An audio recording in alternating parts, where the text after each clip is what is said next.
Class 9th का chapter 1 संख्या पद्धति का एक्सरसाइज 1.1 का क्वेश्चन। पहला क्वेश्चन है कि क्या शून्य परिमेय संख्या है, क्या आप इसे पी वाई क्यू के रूप में लिख सकते हैं। तो आंसर हो जाएगा हाँ।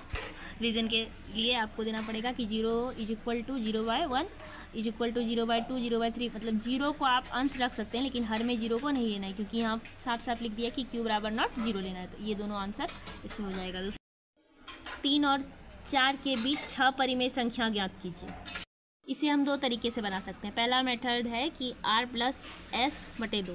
r हमारा पहला जो मान दिया वो हो जाएगा और s हमारा हो जाएगा 4। तो 3 प्लस 4 बटे 2 इज इक्वल टू, ये रहा आंसर 7 बटे 2। उसके बाद फिर आप इसका गुना आगे बढ़ाते जाएंगे, क्योंकि ये 6 परिमेय संख्या मांगा है तो 7 बटे 2 14 बटे 2 इस तरह करके आप 6 अंक तक लिख सकते हैं। दूसरा है कि हल 2 कि 6 संख्या ज्ञात करने के लिए हमें 6 पूरा टोटल हम लोग को ज्ञात कितना करना है 6, तो हम उसमें से एक एक्स्ट्रा जोड़ देंगे। 6 प्लस 1 इज इक्वल टू 7 हो जाएगा। हर लेकर हम दोनों को बनाएंगे। पहला मान है 3, दूसरा मान है 4, तो 3 में हर हम 7 लेंगे, 4 में भी हम हर 7 लेंगे, और 3 को जब हम 7 से गुना करेंगे तो हो जाएगा 21, और 4 को जब 7 से गुना करेंगे तो हो जाएगा 28। तो 28 बटे 7 और 21 बटे 7 के बीच में जितनी भी संख्या है ये इसका आंसर लिख सकते हैं हम लोग कि 22 बटे 7, 23 बटे 7, 24 बटे 7, इस तरह करके ये 2 नंबर का आंसर आपको बनानी है।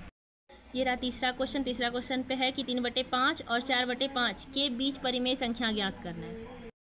यहाँ देखिए हमारा हर जो है बराबर है और हमें 5 परिमेय संख्या ज्ञात करना है। तो हम इसका डबल कर देते हैं, 10 से गुना कर देंगे ऊपर, 10 से गुना कर देंगे नीचे, ऊपर नीचे गुना करने के बाद इसका 30 बटे 50 और इसका 40 बटे 50 आता है। तो 30 और 40 के बीच में जितनी भी संख्या है उसको आप ले सकते हैं, कोई भी 5 संख्या उसमें से उठा के आंसर।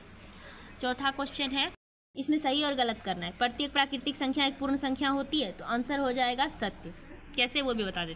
क्वेश्चन में बोला गया है कि प्रत्येक प्राकृतिक संख्या पूर्ण संख्या हो सकती है। हम लोग जानते हैं प्राकृतिक संख्या 1 से स्टार्ट होता है और पूर्ण संख्या 0 से स्टार्ट होता है। तो 0 के अंदर ये सारी संख्या आ गई नेचुरल नंबर, तो इसलिए हम लोग आंसर क्या लिखेंगे, सत्य लिखेंगे। दूसरा क्वेश्चन है कि प्रत्येक पूर्णांक एक पूर्ण संख्या होती है, मतलब पूर्णांक जो है ये पूर्ण संख्या होगा कि नहीं, तो ये आंसर हो जाएगा असत्य, क्योंकि उदाहरण -2 कभी भी पूर्ण संख्या होती है नहीं होती, इसको हम पूर्णांक में नहीं लिख सकते। -2 पूर्णांक तो है लेकिन पूर्ण संख्या नहीं है। प्रत्येक पूर्णांक संख्या एक पूर्ण संख्या होती है।